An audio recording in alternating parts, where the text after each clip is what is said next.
Good evening everyone, welcome to inspiration IAS. आज है 24 अप्रैल 2025 और आज टॉपिक एट न्यूज़ में हम लोग डिस्कस करने जा रहे हैं एक ऐसे टॉपिक के बारे में जिसने पूरे देश को हिला करके रख दिया है। एक एक ऐसी दुर्घटना मैं बोलूँगी जो मतलब इंसान इंसान रहा नहीं। जहाँ पर सब लोग जाति के बारे में बात कर मतलब जाति की बात लेकर के लड़ते हैं या लैंग्वेज के बात को लेकर के लड़ते हैं, वहीं पर आतंकवाद जो है वो आया। आपसे कुछ नहीं पूछा, आप कहाँ से हो, आप क्या करते हो, आपका पेशा क्या है, क्या भाषा बोलते हो, आपकी जाति क्या है, कुछ नहीं। सिर्फ आपका धर्म पूछा। और अगर ये पता चले कि आप एक पर्टिकुलर धर्म से बिलोंग नहीं करते हो तो आपको वहीं पे मार दिया गया। मैं बात कर रही हूँ हाल ही में हुए कश्मीर के पहलगाम एरिया में हुए एक दर्दनाक किस्से की। आप सब लोग इस चीज़ से वाकिफ़ होंगे कि मतलब क्या चीज़ हुआ। लगभग 26 से 27 लोगों की डेथ बताई जा रही है, जिसमें से 2 शायद से फॉरेन इंडिविजुअल्स थे। इसमें कॉमन पर्सन्स भी थे। नेवी में काम करने वाले एक जवान भी थे, जिनकी हाल ही में शादी हुई थी। हाल ही में मतलब लगभग 5-6 दिन पहले ही शायद शादी हुई थी और उनको शॉट डेड कर दिया गया था, सिर्फ इसलिए क्योंकि वो हिंदू थे। तो मेरे ख्याल से कि मतलब इस बात को बोल मतलब शब्द तो है नहीं। आगे देखते हैं कि इस पर इस घटना पर इंडिया का क्या रिस्पॉन्स रहा है, और इसी पर आज की वीडियो का ये टॉपिक बेस करके है कि India's 5 point action against Pakistan. यानी कि ये दुर्घटना 22 अप्रैल को घटी और उस वक्त हमारे प्रधानमंत्री श्री नरेंद्र मोदी जी सऊदी अरेबिया के विजिट पर थे। और जैसे ही उन्हें इस मतलब इस सिचुएशन के बारे में और इस अटैक के बारे में जब उन्हें खबर मिली, तो सऊदी अरेबिया में जो उनका एक फॉर्मल डिनर था उसे वो स्किप करके तुरंत इंडिया के लिए रवाना हुए।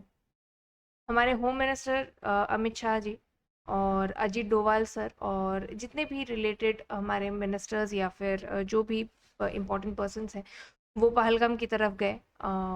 वहाँ पे उन्होंने सारी चीज़ें देख रेख की, कैसे क्या करना है। और वहीं पर एक डिसीजन लिया गया जो पहला एक्चुअली स्टेप था इंडिया का टुवर्ड्स पाकिस्तान, जिसमें उन्होंने 5 तरीके के डिसीजंस लिए हैं। इस वीडियो में हम वही डिस्कस करने जा रहे हैं कि उन्होंने ये क्या 5 पॉइंट्स पर डिस्कस किए हैं या डिसीजन लिया है और उसका क्या रोल है या उसका क्या इम्पैक्ट रहेगा। ठीक है, चलिए आगे देखते हैं। सबसे पहले न्यूज़ में क्या है। In response to the attack which has been link to militant groups operating from Pakistan, India has implemented 5 point action plan that targets Pakistan's infrastructure, diplomatic presence and movement across borders. The Cabinet Committee on Security, India's highest decision-making body on national security, has taken stringent actions against Pakistan following the discovery of cross-border links in the terror attack that killed 26 people, including a foreign national in Pahalgam, Jammu Kashmir. तो कहानी तो आप सभी को पता ही होगा कि वहाँ पे एग्जैक्टली क्या हुआ। उसके बाद जैसे कि मैंने बोला कि हमारे पीएम मोदी जी, अमित शाह सर और अजीत डोभाल सर, ये सभी लोग पहलगाम की तरफ रवाना हुए और वहाँ पर एक कैबिनेट कमेटी ऑन सिक्योरिटी की मीटिंग बुलाई गई। अब कैबिनेट कमेटी ऑन सिक्योरिटी है क्या? आप सभी को पता होगा, जब लोकसभा पहली बार इलेक्ट होकर के आता है, कैबिनेट बनती है, सबका वोट टेकिंग वगैरह हो जाता है, उसके बाद कैबिनेट के अंदर में अलग अलग तरीके की कमिटीज़ बिठाई जाती है। ठीक है, जिसमें मतलब डिपेंडिंग ऑन द मतलब किस चीज़ के ऊपर कमेटी है, वहाँ पे मेंबर्स वगैरह असाइन किए जाते हैं। ठीक है, cabinet committee on security basically India का highest decision making body national security से रिलेटेड है। इसमें हर कोई नहीं बट जितने भी हमारे कैबिनेट मिनिस्टर्स जो हाई पोर्टफोलियो होल्ड करते हैं, जैसे कि फाइनेंस मिनिस्ट्री हो गया, डिफेंस मिनिस्ट्री हो गया, या फिर एक्सटर्नल अफेयर्स मिनिस्ट्री हो गया, होम मिनिस्ट्री हो गया, ठीक है। वो लोग यहाँ पे रहते हैं और ज़रूरत के हिसाब से बाकी सारे जो भी उनको एक्सपर्ट्स वगैरह की ज़रूरत पड़ती है एज़ पर देयर नीड, ठीक है। वो लोग यहाँ पे मौजूद रहते हैं। चेयरमैनशिप ऑब्वियस सा बात है हमारे पीएम मोदी सर करते हैं, मतलब प्राइम मिनिस्टर के चेयरमैनशिप के अंदर में ये कमेटी बिठाई जाती है। पहलगाम में हुए इस दुर्घटना के बाद home minister sir Ajit Doval sir, हमारे जो डिफेंस सेक्रेटरी थे, वो पीएम मोदी सर और ऐसे बहुत सारे जो भी मतलब रिलेटेड लोग हैं वो पहलगाम की तरफ गए। वहाँ पे उन्होंने प्रॉपर डिस्कशन वगैरह का किया कि सब मतलब क्या किया जाए।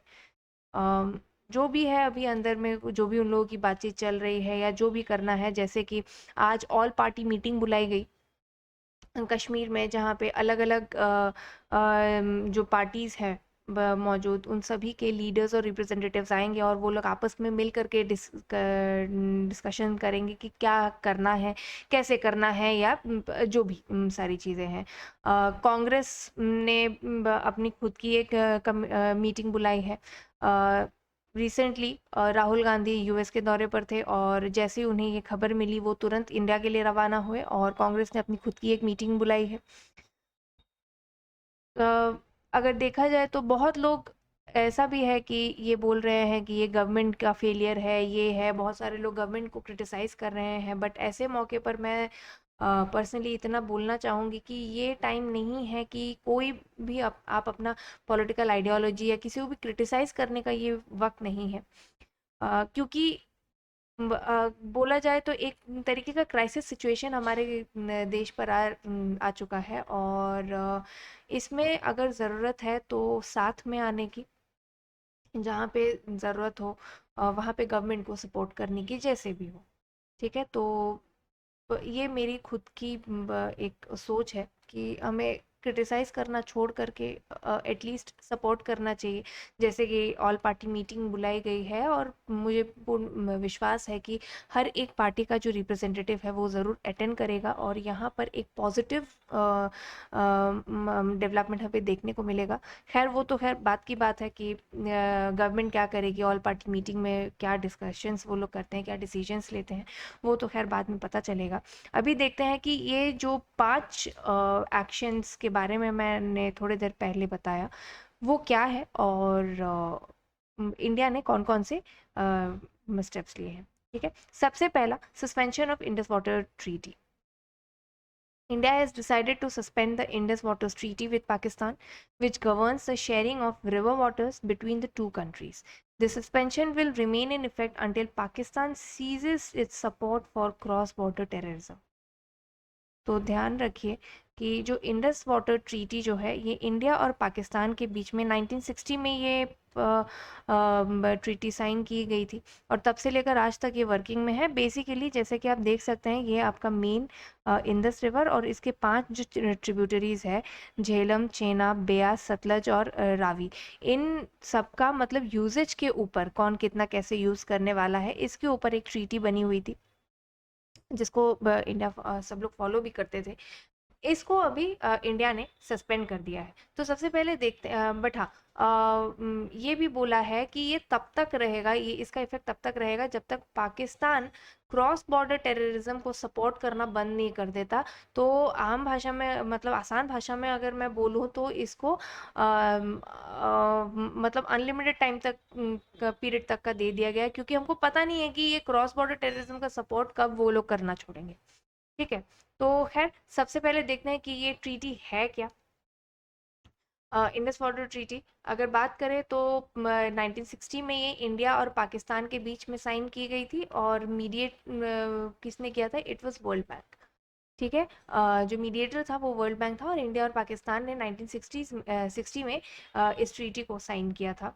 अगर मोटा मोटी बात करें तो ये वाटर यूजेज के ऊपर है, जिसमें से जो ईस्टर्न रिवर्स है, इन 6 रिवर्स में से जो ईस्टर्न रिवर्स है जिसमें से रावी, बेयास और सतलज, वो इंडिया अनरिस्ट्रिक्टेड यूज़ करेगा और वेस्टर्न रिवर्स जैसे कि इंडस, झेलम और चेनाब पाकिस्तान को अलॉट किया गया था। ऐसा नहीं है कि इंडिया इन रिवर्स को बिल्कुल ही यूज़ नहीं कर सकता है, बट वो कुछ स्पेसिफिक नॉन कंसेप्टिव यूजेस के लिए ही वो यूज़ कर सकता है, जैसे कि नेविगेशन, फ्लोटिंग ऑफ टिम्बर, यानी कि जो भी लकड़ी का सामान होता है वो इधर उधर करना, या फिर कोई भी दूसरी प्रॉपर्टी को आप इधर उधर लेके जा सकते हो, नेविगेशन के लिए आप यूज़ कर सकते हो। फ्लड प्रोटेक्शन और फ्लड कंट्रोल के लिए आप यूज़ कर सकते हो। फिशिंग या फिश कल्चर के लिए आप यूज़ कर सकते हो। बेसिकली ये जो तीन जो रिवर्स है, इंदस, झेलम और चेनाब, इस पर इंडिया इसके फ्लो पर किसी भी तरीके का रोक नहीं लगा सकता है। ठीक है, मतलब ऐसा नहीं कर सकता है कि डैम बना दिया हमने, रिजर्वॉयर बना दिया और पानी को रोक लिया, वैसा नहीं होना चाहिए। पानी का फ्लो बना रहना चाहिए। उसके बाद आप कुछ भी करो, वहाँ पे आप नाव चलाओ, फिशिंग करो, कुछ भी करो। बाकी वाटर्स के लिए हम लोग डोमेस्टिक यूज़ कर सकते हैं, एग्रीकल्चर यूज़ कर सकते हैं, हाइड्रो इलेक्ट्रिक पावर्स यूज़ कर सकते हैं, नॉन कंजप्टिव यूज़ कर सकते हैं। ठीक है।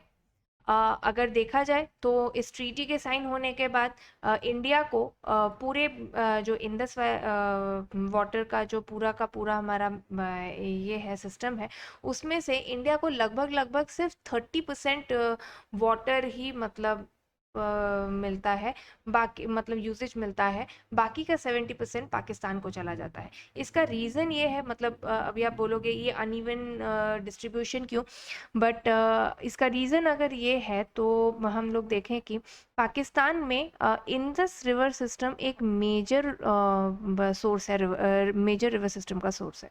ठीक है, इसके अलावा जो भी इनके यहाँ पे रिवर सिस्टम है वो हिमालय से तो नहीं बनते हैं। तो ये मतलब आप ऐसा समझ लीजिए कि वो सूख सकते हैं, मतलब मेजर रिवर सिस्टम की तरह काम नहीं करते, जिस पर पूरे तरीके से निर्भर नहीं रहा जा सकता।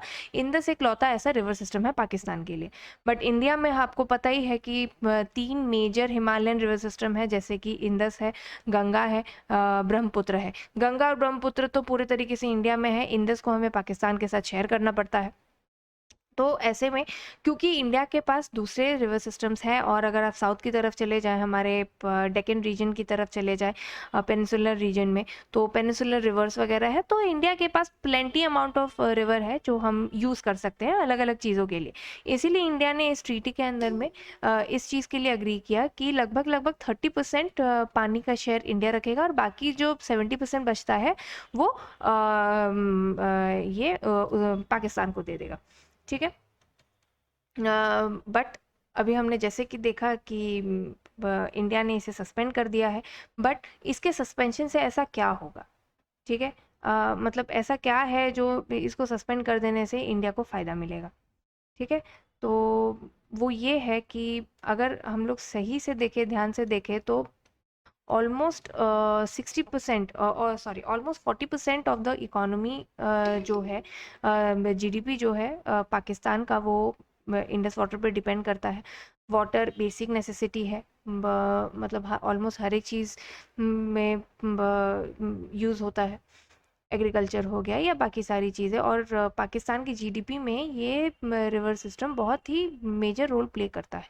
अगर इंडिया ने इसको सस्पेंड कर दिया तो इंडिया के ऊपर कोई फाउंडेशन नहीं रह जाएगा कि मतलब बांध नहीं बनाना है, डैम कंस्ट्रक्शन नहीं करना है, रिजर्वॉयर क्रिएट नहीं कर सकते हैं हम, मतलब बाईपास नहीं कर सकते हैं कि, किसी भी रिवर रूट को। ठीक है, या बहुत सारी चीज़ें। ठीक है, तो सस्पेंशन के बाद जो सबसे पहली चीज़ होगी वो ये होगी कि इंडिया जो क्या जो है इंडस रिवर के जो बाकी सारे रिवर्स है उसके फ्लोज के ऊपर जो डेटा है वो पाकिस्तान को प्रोवाइड करता था, वो देना बंद कर देगा। जम्मू कश्मीर में 2 झेलम और चेनाब के ऊपर 2 हाइड्रो इलेक्ट्रिक प्रोजेक्ट के ऊपर काम चल रहा है, जिससे रिलेटेड डैम्स वगैरह बन रहे हैं। तो पाकिस्तान के कुछ ऑफिशियल्स को ये परमिशन दिया जाता था कि वो आए और मतलब उसको स्क्रूटिनाइज करें, मतलब वो आके देख सकते थे कि सही से काम कर रहे हैं कि नहीं, कुछ उल्टा सीधा तो नहीं हो रहा है या वो। ठीक है, तो इस ट्रीटी के सस्पेंशन के बाद अभी मतलब इंडिया जो है ये अलाउ करना इंडिया के ऊपर ज़रूरी नहीं रहेगा। एक तो है ही कि पाकिस्तान की इकोनॉमी पे ये बहुत बुरे तरीके से हैम्पर करेगा, है कि नहीं? ऐसे बहुत सारी चीज़ें हैं जो कि मतलब, और हाँ, मतलब इंडिया अभी बाउंड नहीं रहेगा कि मतलब वो डैम ना बनाए, ये ना बनाए, वो ना बनाए। ठीक है, तो वो अपनी मर्ज़ी से कुछ भी कर सकता है, ऐसा मतलब बोला जा रहा है। अब आगे खैर देखते हैं क्या होता है, क्योंकि पाकिस्तान ने इसका अभी तक कुछ भी काउंटर अटैक नहीं दिया है। ये जो पॉइंट्स है, ये जो स्टेप्स है, ये कल शाम को रिलीज़ की गई थी, बट अभी तक पाकिस्तान का कुछ भी ऑफिशियल इसके ऊपर रिस्पॉन्स आया नहीं है। खैर देखते हैं कि पाकिस्तान इसके ऊपर क्या रिस्पॉन्ड करता है एंड अकॉर्डिंगली इंडिया इसका किस तरीके से जवाब देता है। ठीक है, आगे देखते हैं। इंडस वैली ट्रीटी हमने देखा कि सस्पेंड करवा दिया गया है। उसके बाद अटारी वाघा बॉर्डर जो चेक पोस्ट है उसको बंद कर दिया गया है। आप सभी ने अटारी वाघा बॉर्डर के बारे में सुना ही होगा।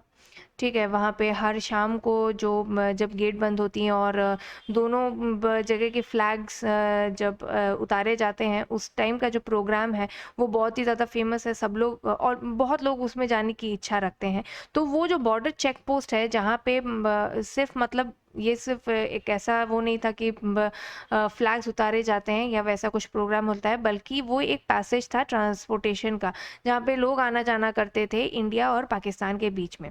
ठीक है, इजीली लोग आना जाना करते थे। डॉक्यूमेंटेशन होता था, प्रॉपर डॉक्यूमेंट्स ऑब्वियसली आपको ज़रूरत पड़ेंगी, बट वहाँ पे वैसा कुछ रोक टोक होता नहीं था। अगर आपके पास डॉक्यूमेंट्स अवेलेबल है, आप आराम से आना जाना कर सकते हैं। इस चेक पोस्ट पर, इस गेट पर इंडिया ने रोक लगा दी है, उसको बंद कर दिया है।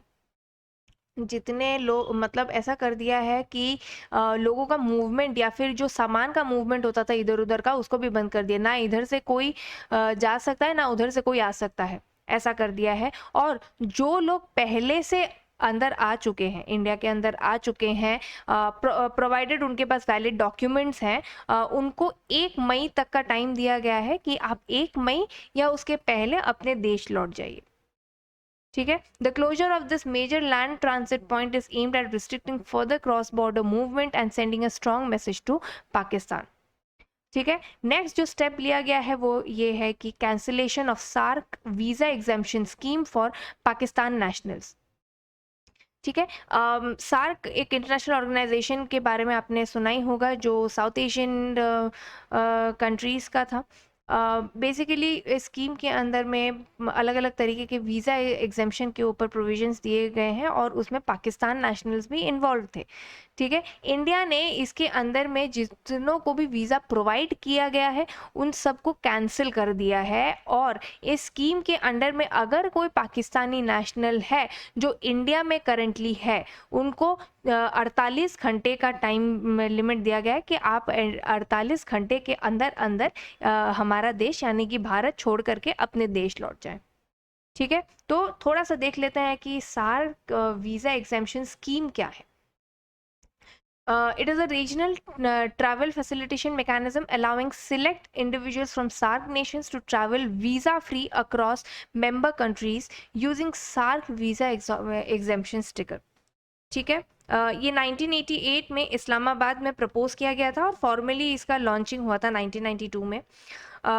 वीज़ा फ्री मूवमेंट के बारे में ये है, इसमें ज़्यादा कुछ ऐसा होता नहीं है। आपके पासपोर्ट में एक सार्क वीज़ा एग्जेम्पशन का स्टिकर लगा दिया जाता है और अगर किसी को दिखा है और जो भी सिलेक्टेड सार्क नेशंस है वहाँ पे आप वीज़ा फ्री मतलब ट्रैवल कर सकते हो। ठीक है, इसी के अंदर में बोला गया है कि अगर इस स्कीम के अंदर में कोई भी पाकिस्तानी नेशनल है जो इंडिया में मौजूद है, उनको 48 घंटे यानी 48 आवर्स का टाइम लिमिट दिया गया है कि आप अपने घर लौट जाएं।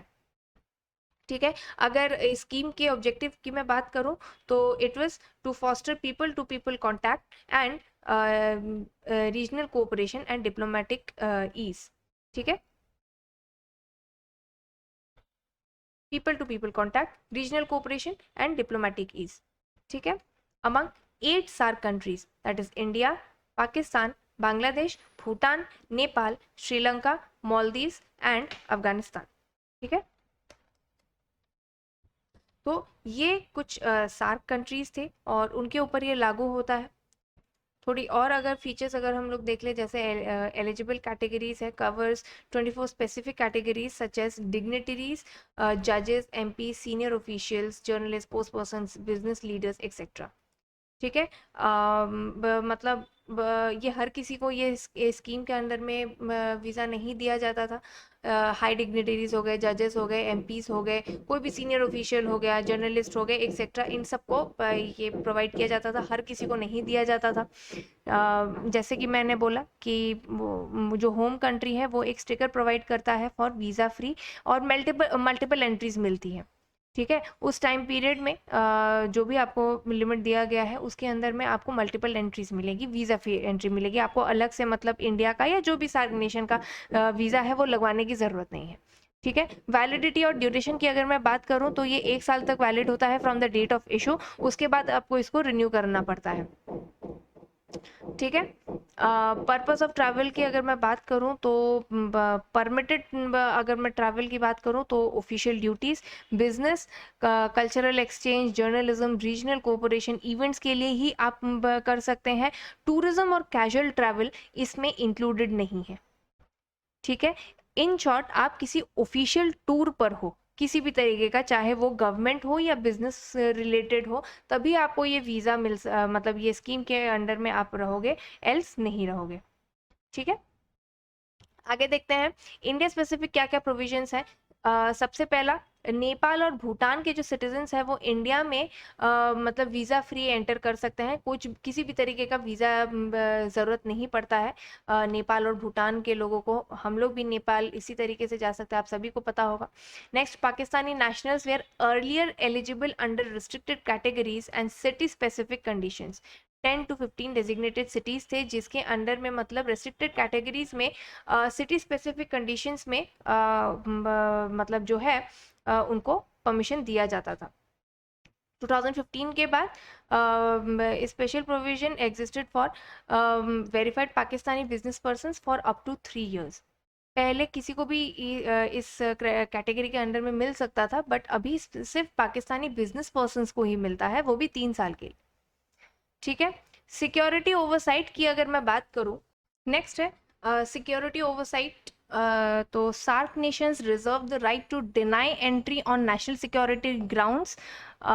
It is not a blanket waiver and is subject to scrutiny by immigration authorities at ports of entry.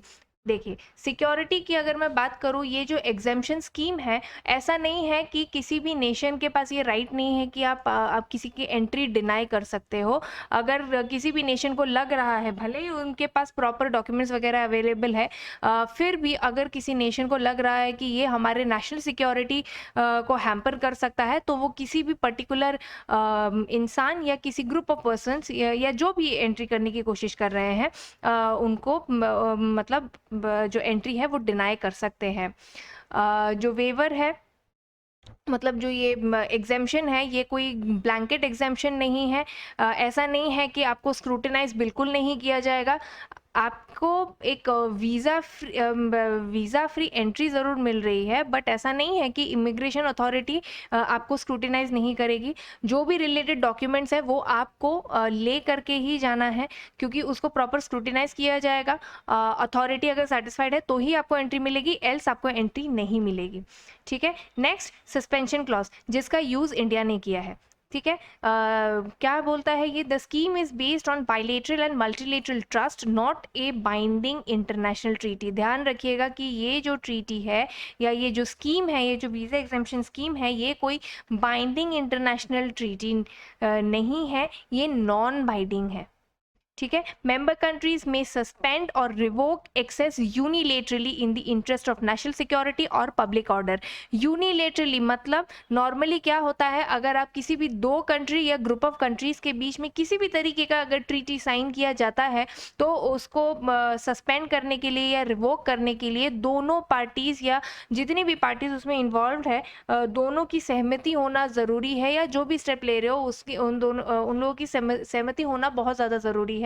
But इसके केस में ऐसा नहीं है। अगर कोई कंट्री उसे ऐसा फील होता है कि इस पर्टिकुलर नेशन से हमें किसी भी तरीके का नेशनल सिक्योरिटी में दिक्कत हो सकता है या पब्लिक ऑर्डर हमारा हैम्पर हो सकता है, तो वो यूनिलेटरली बिना सामने वाले कंट्री को पूछे क्या कर सकता है, इस स्कीम को रिवोक कर सकता है, इस ट्रीटी को रिवोक कर सकता है, जो इस केस में इंडिया ने पाकिस्तान के केस में किया है।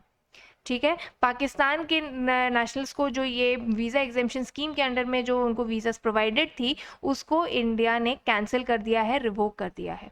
और ये एक यूनिलेटरल डिसीजन था, पाकिस्तान से पूछा नहीं गया है, और इसी क्लॉज का इंडिया ने यूज़ किया था। ठीक है। तो दो चीज़ें, एक तो ये नॉन बाइंडिंग है, मतलब बाउंडेशन नहीं होता है कि इसको आपको मानना ही है, म्यूचुअल ट्रस्ट पे डिपेंड करता है, और कभी भी इसको सस्पेंड या रिवोक कर सकते हैं यूनिलेटरली। रीज़न क्या क्या है? नेशनल सिक्योरिटी और पब्लिक ऑर्डर। ठीक है। नेक्स्ट, जो फोर्थ उन लोगों ने ये किया है वो है कि expulsion of Pakistani military advisers. India में जो पाकिस्तानी हाई कमीशन है, Pakistan high commission new Delhi में जो मौजूद है, आप सभी को पता होगा, हाई कमीशन से एम्बेसीज होती हैं हमारी दूसरी कंट्रीज़ में, या फिर दूसरी कंट्रीज़ के हमारे कंट्रीज़ में, वहाँ पे एम्बेसडर्स होते हैं या दूसरे सारे लोग होते हैं, डिप्लोमेट्स वगैरह होते हैं। उसमें से एक होते हैं जो मिलिट्री एडवाइजर्स प्रेजेंट रहते हैं उन्हीं हाई कमीशंस या फिर एम्बेसीज में। ठीक उसी तरीके से पाकिस्तानी मिलिट्री के भी एडवाइजर्स शामिल थे, चाहे वो आर्मी हो, नेवी के हों या एयरफोर्स के हों। ठीक है। तीनों एडवाइजर्स पाकिस्तान हाई कमीशन में, जो कि न्यू दिल्ली में है, वहाँ पे मौजूद थे, वहाँ पे स्टेशन थे। इंडिया ने उन तीनों को एक्सपेल कर दिया है, उनको डिक्लेयर किया है पर्सोना नॉन ग्रेटा। मतलब पर्सोना नॉन ग्रेटा का मतलब होता है अनवेलकम्ड या फिर नॉट वेलकम्ड, मतलब कोई एक ऐसा पर्सन या कोई ऐसा ऑर्गेनाइजेशन जिसको हम वेलकम नहीं कर रहे हैं, और उनको बोला गया है कि आप एक हफ्ते के अंदर अंदर इंडिया छोड़ करके अपने देश लौट जाइए। और ऐसा नहीं है कि इंडिया ये सिर्फ पाकिस्तान के केस में कर रहा है, बल्कि इंडिया खुद भी, उनके जितने भी military advisers Indian high commission Islamabad में मौजूद थे, उनको भी उन्होंने वापस बुला लिया है कि जल्द से जल्द आप पाकिस्तान छोड़ करके इंडिया वापस आ जाइए। ठीक है।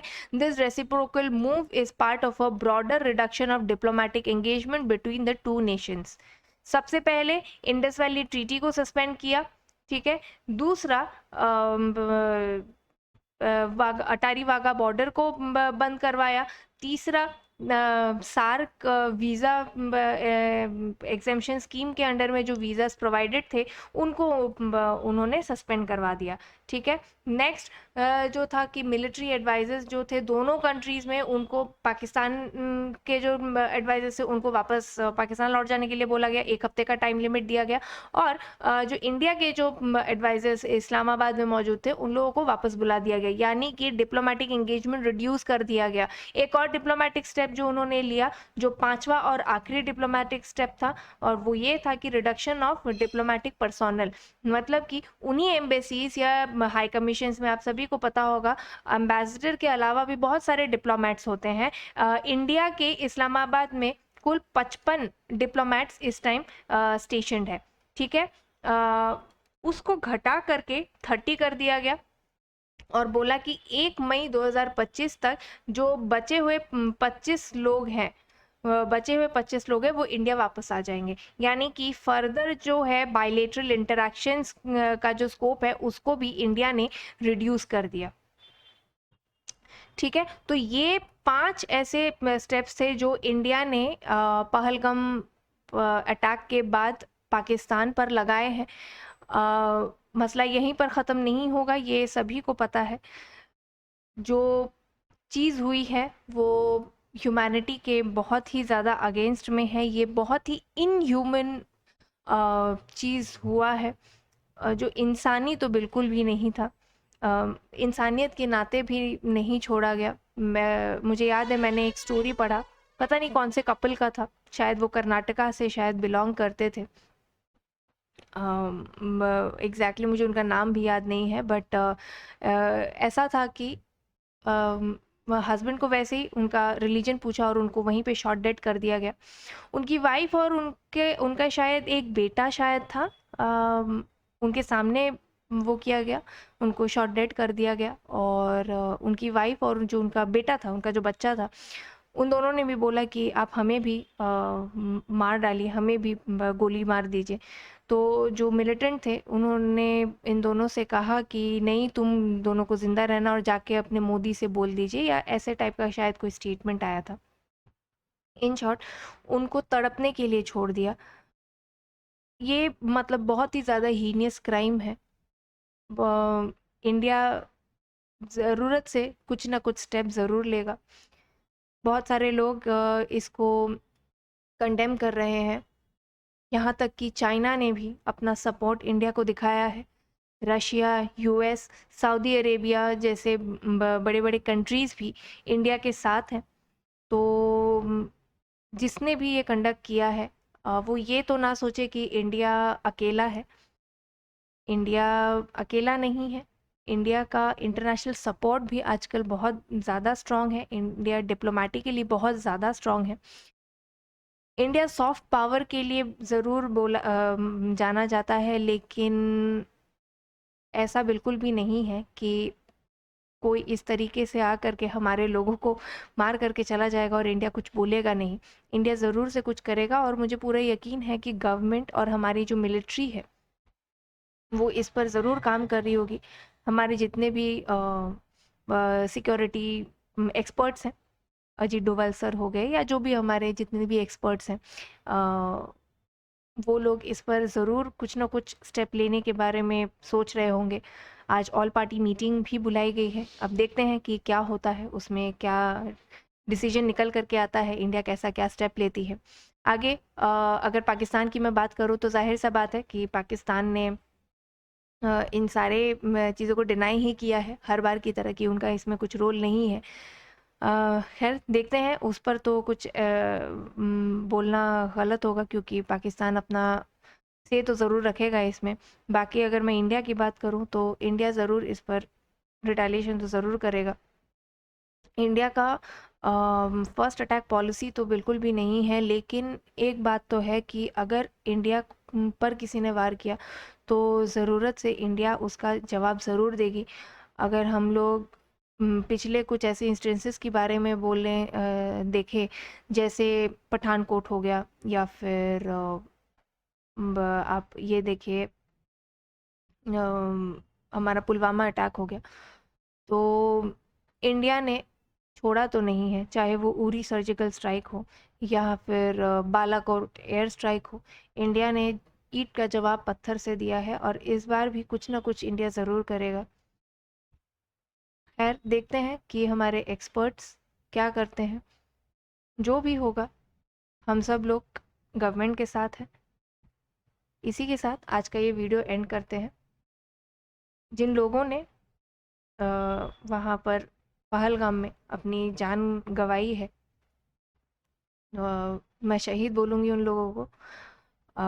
उन सबको मेरा तहे दिल से नमन। जहाँ पर भी है वो शांति से रहे। तब तक के लिए हम लोग साइन ऑफ करते हैं। आज की वीडियो के लिए बस इतना ही। इस वीडियो का पीडीएफ आपको हमारे टेलीग्राम चैनल पे मिल जाएगा, जो कि ये रहा। नीचे डिस्क्रिप्शन बॉक्स में हमारा टेलीग्राम चैनल का लिंक प्रोवाइडेड है। आप हमारे चैनल पर जा करके इस वीडियो का पीडीएफ डाउनलोड कर सकते हैं। बाकी ऐसे और वीडियोस के लिए हमारे यूट्यूब चैनल को ज़रूर सब्सक्राइब करें और लाइक और शेयर ज़रूर करें। Thank you. जय हिंद।